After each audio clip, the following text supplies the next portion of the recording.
ಪಹಲ್ಗಾಮ್ನ ಉಗ್ರ ಕೃತ್ಯವನ್ನ ಸಮರ್ಥಿಸಿ Facebook post ಅನ್ನು ಮಾಡಲಾಗಿದೆ. ಪಾಲ್ಘಾರ್ ರೈಲು ನಿಲ್ದಾಣದಲ್ಲಿ 4 ಹತ್ಯೆ ಕೇಸ್. ಆರೋಪಿಯನ್ನ ಗಲ್ಲಿಗೇರಿಸದಿದ್ರೆ ಈ ಸ್ಥಿತಿ ಬರ್ತಾ ಇರಲಿಲ್ಲ ಅಂತ 2023ರ ಪಾಲ್ಘಾರ್ ಘಟನೆ ಕುರಿತಂತೆ ಫೇಸ್ಬುಕ್ ಪೋಸ್ಟ್ ಮಾಡಲಾಗಿದೆ. ನಿಚ್ಚು ಮಂಗಳೂರು ಹೆಸರಿನ ಫೇಸ್ಬುಕ್ ಪೇಜ್ನಲ್ಲಿ ಈ ರೀತಿಯಾದಂಥ ಪೋಸ್ಟ್ ಅನ್ನ ಮಾಡಿರೋದು.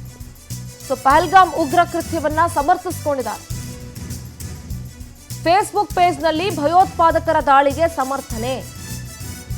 ಪೋಸ್ಟ್ ಕುರಿತು ಜಾಲತಾಣದಲ್ಲಿ ಪರ ವಿರೋಧ ಚರ್ಚೆ ಆಗ್ತಾ ಇದೆ. ಯಾರಾದರೂ ಇದನ್ನ ಸಮರ್ಥಿಸ್ಕೊಳ್ತಿದ್ದೀರಿ, ಅವ್ರು ಮಾಡಿದ್ದೇ ಕರೆಕ್ಟು, ಹಂಗೇನಾದ್ರೂ ಇತ್ತು ಅಂತಂದ್ರೆ ಅಂಥವ್ರು ಭಾರತ ಬಿಟ್ಟು ಪಾಕಿಸ್ತಾನಕ್ಕೆ ಹೋಗಿ ಅಲ್ಲಿ ಕುತ್ಕೊಂಡು ಪೋಸ್ಟ್ಗಳನ್ನ ಹಾಕೊಂಡು ಸಪೋರ್ಟ್ ಮಾಡ್ಕೊಂಡು ಕುತ್ಕೋಬಹುದು. ನಮ್ದೇನು ಇಶ್ಯೂ ಇಲ್ಲ ಅದಕ್ಕೆ.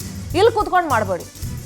ಇಲ್ಲಿ ಅನ್ನ ತಿಂದು, ಇಲ್ಲಿ ನೀರು ಕುಡ್ಕೊಂಡು, ಇಲ್ಲಿ ಗಾಳಿ ತಗೊಂಡು, ಇಲ್ಲಿ ಕುತ್ಕೊಂಡು ಬೆಂಬಲಿಸೋ ಕೆಲಸ ಮಾಡಬೇಡಿ.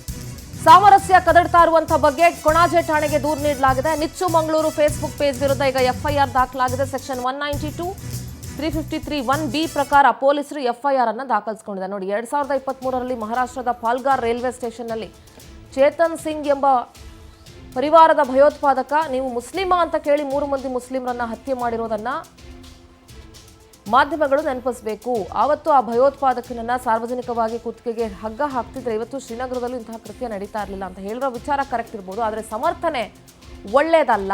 ಸಮರ್ಥನೆ ಮಾಡಿರೋದು ಒಳ್ಳೇದಲ್ಲ. ಯಾರಾದರೂ ಅದನ್ನು ಸಮರ್ಥಿಸ್ಕೊಳ್ತೀರಿ, ಹಂಗೆ ಮಾಡಿದ್ದು ಕರೆಕ್ಟ್ ಆಯಿತು, ಹಂಗೆ ಮಾಡಬೇಕಿತ್ತು, ಹಿಂಗೆ ಮಾಡಬೇಕಿತ್ತು ಅಂತ ಅಂದ್ಕೊಂಡ್ರೆ ದಯಮಾಡಿ ಪಾಕಿಸ್ತಾನಕ್ಕೆ ಹೋಗ್ಬೋದು.